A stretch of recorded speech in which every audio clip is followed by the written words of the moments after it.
Finally विदर्भातून सह्याद्रीत आणलेल्या तारा या वाघिणीची देखील जोडी जुळलीच. नुकत्याच टिपलेल्या या व्हिडिओत तारा म्हणजेच STR-T5 ही वाघीण या बलाढ्य वाघाच्या मागे मागे चालताना दिसते. हा वाघ आहे. वाघीण माझावर म्हणजेच हिटवर साधारण 3 ते 6 दिवस असते. या काळात तिच्या हद्दक्षेत्रात ओव्हरलॅप होणाऱ्या वाघांच्या टेरिटरीमधील वेगवेगळ्या वाघांना ती भेटू शकते. त्यामधील एकापेक्षा जास्त वाघांसोबत ती मिलन करू शकते. यामागे बछड्यांचे संरक्षण, अनुवांशिक विविधता, गर्भधारणेची खात्री, क्षेत्राचा विस्तार किंवा संघर्ष अशी बरीच कारणं असू शकतात.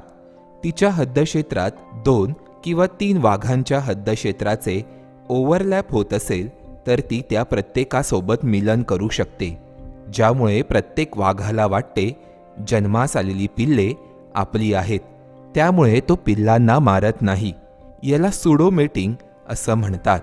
ताराने देखील नेमकं हेच केलंय.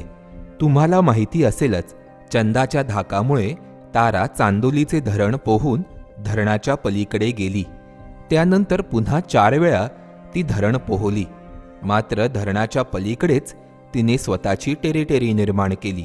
तिथे पोहोचला STR-T9 म्हणजेच शिलेदार. आता तारा शिलेदार सोबत दिसू लागली.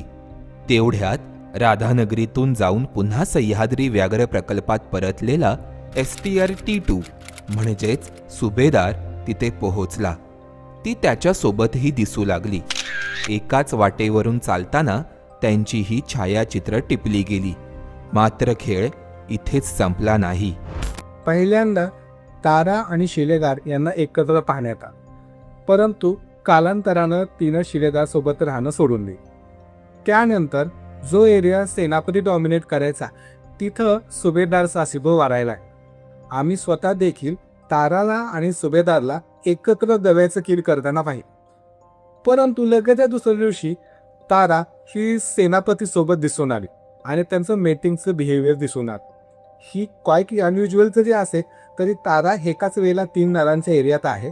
त्याच्यामुळे ती प्रेफर करते की जे 2 डॉमिनेट नर आहे त्याच्यामध्ये सेनापती असेल किंवा सुभेदार असेल, ह्या दोघांसोबत देखील तिनं कालावधी घालवला आणि सगळ्यात शेवट तिनं सेनापतीला प्रेफर केलं आणि कोर्टशिप सुरू केली.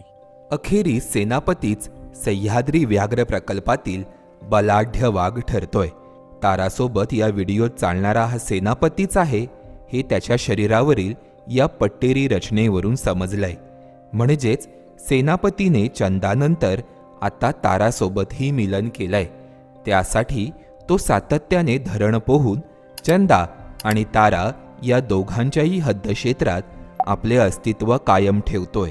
उदाहरणार्थ, तारासोबत फिरतानाचा हा व्हिडिओ टिपण्याच्या 4 दिवसांपूर्वी सेनापती धरणाच्या अलीकडे म्हणजेच चंदाच्या हद्दक्षेत्रात होता. त्यानंतर तो तारासोबत दिसला. मात्र त्याच्या 2 दिवसांनी तो पुन्हा धरणाच्या पलीकडे चंदाच्या क्षेत्रात वावरताना दिसला. असे करताना तो सुभेदारला देखील आपल्या हद्दक्षेत्रात फिरू देतोय. सह्याद्री वाईल्डलाईफ फाउंडेशनने व्याघ्र प्रकल्पाला दिलेल्या कॅमेरा ट्रॅपमध्ये टिपलेल्या या व्हिडिओत एकाच वाटेवर सायंकाळी आणि रात्री सेनापती आणि सुभेदार वावरताना दिसतात. आता सेनापती चंदाच्या हद्दक्षेत्रात असल्याने तारा सुभेदार सोबतही दिसणार का हे पाहावे लागेल.